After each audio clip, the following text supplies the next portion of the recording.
Yo guys, in this video, we will teach you how to install mirror caps for BMW X1 F48.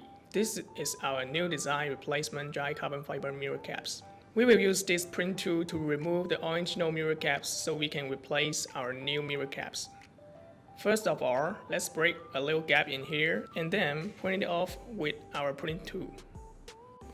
Please remember, do not pull with brute force. If you can't break apart it, just try to print it again.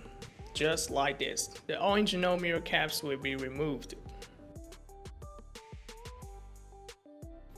The first thing we notice is that this installation buckle corresponds to the position after correcting it is basically correct. Another thing we need to notice is this waterproof sink, corresponding to the waterproof sink of the mirror cover.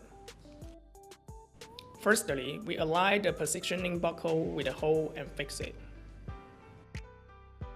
After fixing, it is necessary to correspond to this waterproof sink. Make sure all the pins line up. After that, you just need to push it gently.